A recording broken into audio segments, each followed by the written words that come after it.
Hello everyone. Today we are going to discuss about the process of respiration in animals. So in the last session we have seen how the process of respiration is going to take place in the plants. So it means the plants either may be animals. The organisms whatever it is either may be plant or maybe it is the animal that must have to respirate to be alive, because it is the process in which the energy is going to be produced for the processing of the different life processes. So without performing this process, we can't imagine the presence of any living thing on this world. So it is the very compulsory and must and should the organisms involved in this process, otherwise we can't see the uh, living things on this world. So here in the animal kingdom there are so many kinds of animals are there which are going to perform the process of respiration in different manner. So depending upon the type of habitat where they are living, so this process of respiration is little different depending upon their habitat. So we can see the organisms in the water, we can see the organisms in the air, we can see the organisms on the land, and also we can see some of the organisms are there, they have the capacity to live in both the regions.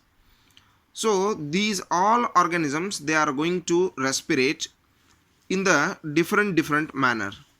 So let us see, already we know that the process of respiration takes place in the aquatic animals by the help of the pair of gills. The organisms which are living completely on the land, they will respirate with the help of the lungs. The aerial organisms like birds also, they will respirate with the help of the lungs. And here the organisms which have the capacity to live in the both the kind of regions, the organisms which have the capacity to live on the both the type of the regions, they have the multi respiratory organs, or they have the lungs, gills, and also they have the capacity to respirate with the help of the skin. So here I am speaking about the amphibians like the frog. So the frog has the capacity to live on the earth because it has the capacity to live, it has the capacity to respirate with the help of the lungs, and it has the capacity to live in the water where it is going to respirate with the help of the gills, and also it has the capacity to live under the soil. So at that time it is going to respirate with the help of the skin. So here in the Pisces, in the amphibians, in the reptiles, the process of respiration is different. So let us see how the process of respiration is going to take place in the human beings. So as we already know that the human beings are also the land animals, so they are also going to breathe with the help of the lungs, means they are also the air breathers. So the air contains the oxygen, that is very essential gas for the production of the energy or for the production of the breakdown of the food atom which the body is absorbed. So here the process of respiration is going to take place by the help of the oxygen. So human beings are comes under, or human beings also respirate by the aerobic respiration process. So here in the human beings some special structures are there, those are called the respiratory organs. The lungs, a pair of lungs is situated in the chest cavity which helps in the respiration. So here the human respiratory system consists very different organs. A chain of organs are there which are going to complete the process of respiration. That may be the nose, nasal cavity, trachea or the windpipe, bronchi, lungs and the diaphragm. Let me repeat once. The nose, nasal cavity, trachea, bronchi,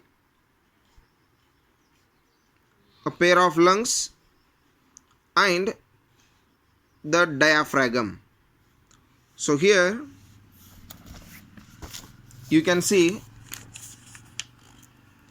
the structure of or the human respiratory system.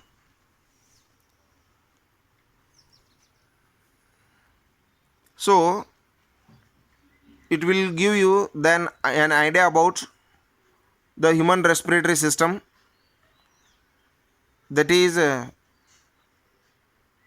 from nose, that is also connected to the mouth, pharynx is there, trachea is there, bronchia is there, bronchus that is the singular, bronchi is the plural, and a pair of lungs are there, and finally the dark line which is called the diaphragm.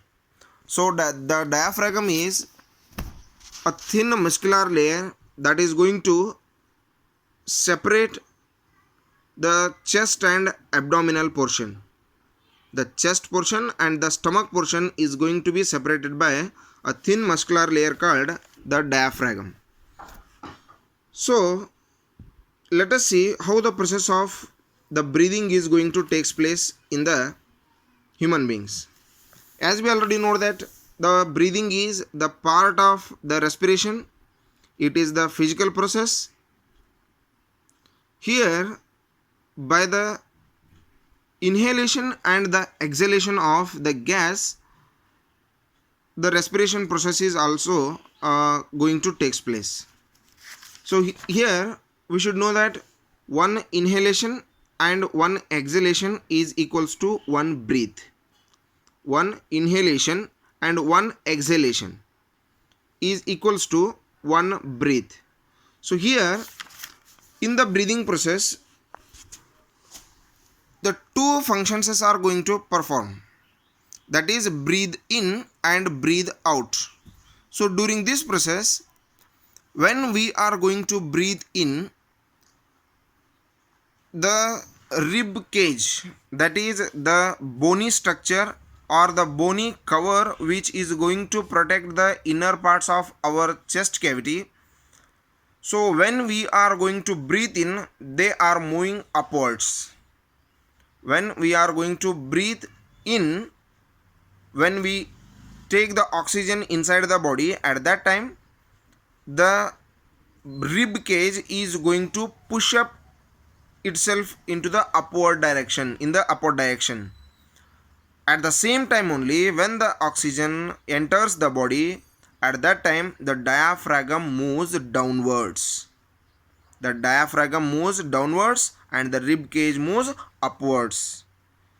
And at the time of exhalation, when we are going to send out the carbon dioxide from the body to the outside, at that time the rib cage moves downwards and the diaphragm moves upwards. So like this, the movement of the different organs takes place in the process of breathing. So the next, how the process of respiration is going to perform by our different organs, we will see in the next session. Thank you.